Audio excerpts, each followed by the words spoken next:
Cuties, अस्सलाम वालेकुम, it's me मैं विश। तो फिर कैसे हैं आप? उम्मीद करती हूँ आप लोग ठीक होंगे। मैं बिल्कुल ठीक हूँ। So guys, first of all thank you so much for this abaya. ये वाला अबाया मेरी बर्थडे का एडवांस गिफ्ट है जो रहमान भाई ने गिफ्ट किया वैसे आप ही नहीं है, आप इजीली समझ जाएं, इसलिए मैंने रहमान भाई का नाम लिया है। हाँ जी, तो भाई यहाँ हम अपनी ऑफिशियली छुट्टियां बर्बाद करने के बाद बेशर्मों की तरह रेडी होके ना और एज अ सीनियर यूनिवर्सिटी जा रहे हैं। बदमाशी चेक कर रहे हैं आप हमारी जी।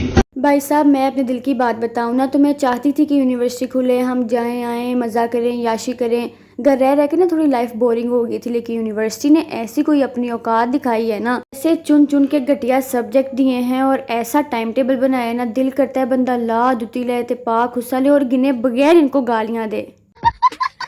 लेकिन फिर मसला पता कहाँ आता है? मसला हमारी तरबियत का आ जाता है अंदर। हमारे घर वालों ने हमें ये बात सिखाई नहीं है कि हम जहाँ पढ़ रहे हैं उस इंस्टीट्यूट को गालियां दें। भला देखो कितने अच्छे हैं हम जी। मजे की बात बताऊं, जहाँ हम घर रह के बोर हुए हैं ना, वहाँ हम मजीद हडरामी हुए हैं। और मेरी हडरामी का लेवल चेक करें। यहाँ जो शूज़ मैंने पहनने के लिए निकाले थे ना, उसमें लेसेस नहीं थी और दूसरे शूज़ों में लेसेस ऑलरेडी थी, तो फिर मैं कौन से पहनूंगी? ऑफ कोर्स जिसके अंदर पहले से लेसेस हैं। कितनी अच्छी हूँ मैं।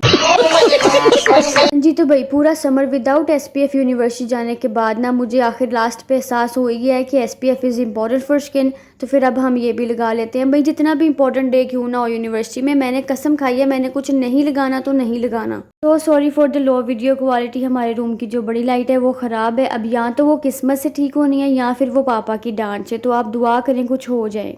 कोई तरीका है भीख मांगने का? नाश्ते में मैंने बैंगन चावल खाए थे, अब नहीं कॉम्बिनेशन पता तो ना हो, फिर मैं क्या करूं? अच्छा सो गाइस, फुल बेशर्मों की तरह हम यूनिवर्सिटी में एंटर हो गए हैं। Meet Areeba guys and meet Rabia and meet Snober. बाकी के चीफ गेस्ट अभी घर से नहीं आए थे तो वो व्लॉग में भी नहीं आए। और फिर यहाँ हमारा फर्स्ट लेक्चर हो चुका था। भाई वो वाले दिन जा चुके हैं जब फर्स्ट डे पे बच्चे कम आते हैं और स्टडी नहीं होती है। भाई यहाँ यूनिवर्सिटी में आते ही वार्म अप कराते हैं कि होश पकड़ो। अब हमारा सेकंड लेक्चर था और ये वाली मैम ने सिर्फ हमारा इंट्रोडक्शन लिया था and she is asking for कि हमने बीएस इंग्लिश क्यों चूज़ किया।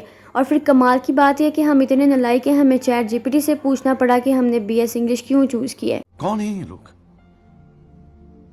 कहाँ से आते हैं? मजे की बात बताऊं, ये वाली जो नालायकी है ना वो अरीबा की थी। मुझे मेरा आंसर पता था और वो पूरी क्लास से डिफरेंट था और वो मैम को पसंद भी आया था। ये हमारा ना लास्ट वाला लेक्चर फ्री था, फिर हमने सोचा क्यों ना कुछ खा पी के आते हैं। कॉज गेट तो 12 बजे ही खुलना है। भाई दजाल क्यों ना आ जाए, इन्होंने कसम खाई है गेट 12 बजे ही खोलना है। खैर फिर मुश्किल से हमें जगह मिली थी और बैठ के पूरा हमने घंटा इस डिस्कशन में गुजारा कि हम लोग क्या खाएं। कुछ ना समझ आने पर इन दी एंड फिर हम लोग मुंह उठा के वैसे घर आ गए थे और फिर घर आके मैंने फ्राइज खाई थी। मेरी नज़र में ना जिन लोगों को कुकिंग आती है ना वो ज़िंदगी में बहुत कुछ अचीव कर चुके हैं। पता नहीं क्यों पर मुझे ना सिंगल फ्राइज़ पसंद है। तो जो वो बना लेता है ना, मैं बता रही हूँ जानी, यू आर दी परफेक्ट। तुमसे अच्छा इंसान ही कोई नहीं है। Love you so much. और फिर फ्राइज़ खाने के बाद मैंने नमाज अदा की थी। और भाई साहब ये खदीजा का ना मेरी हर नमाज में आगे बैठना इस कंपल्सरी। तो फिर मैं फ़ायदा उठाती हूँ, मैं ना अपनी कामयाबी की दुआएं मंगवाती हूँ इससे। कोई पता नहीं वैसे ये मेरे साथ होता है या सबके साथ होता है। अगर तो मैं खाना खाने से पहले नमाज अदा कर लूँ तो कर लूँ, फिर मुझे खाना खाने के बाद इतनी नींद आती है ना, पता नहीं क्या सीन है जी। तो भाई फिर खाना खाने के बाद मैं अपनी कज़न के घर गई थी। She is blessed with the baby girl, अल्हम्दुलिल्लाह माशाल्लाह। तो फिर उसके वेलकम की प्रेपरेशंस करनी थी, तो फिर मैं बलून्स वगैरह लगाने गई थी। वैसे तो ऐसी कोई ख़ास इंटेंशंस नहीं थी वेलकम करने की, बस अनाया पीछे पड़ी थी जिसकी वजह से हमें एक छोटा सा वेलकम अरेंज करना पड़ा। और बिलाल ने ऐसा कोई केक का खाता खूह में डाला था ना, मैं क्या बताऊं ब्रो, तुमसे उम्मीद नहीं थी ये। वैसे मुझे रात को भाई फिर मैंने अपनी फ़ी निकाल के आयशा को दी थी ताकि वो सुबह यूनिवर्सिटी जाते हुए मेरी फ़ी सबमिट करवा दे। ये जो पढ़ाई का जोश फ़ी सबमिट कराने के बाद आता है ना, मैं बता रही हूँ ऐसा जोश ना पूरे स्टडी पीरियड में कभी नहीं आता जी। भाई ये था मेरा मिनी सा व्लॉग। मुझे पता है बहुत छोटा है, पर जब ना कोई मेरे सामने मुझे डिमोटिवेशन वाली बात करता है ना तो मैं सीरियस ले जाती हूँ। 1-2 दिन तक मैं उसको सोचती हूँ, फिर मेरे अंदर ना तीसरे दिन मोटिवेशन आती है। भाई कोई बोलता है तो बोलता है, मुझे क्या, मैं तो करूँगी। फिर मोटिवेशन आने के बाद ना जो चीज़ें मेरे पास कैप्चर पड़ी होती है मैं उसको पकड़ती हूँ, एडिट करती हूँ और अपलोड करती हूँ। तो ये वो वाला व्लॉग है,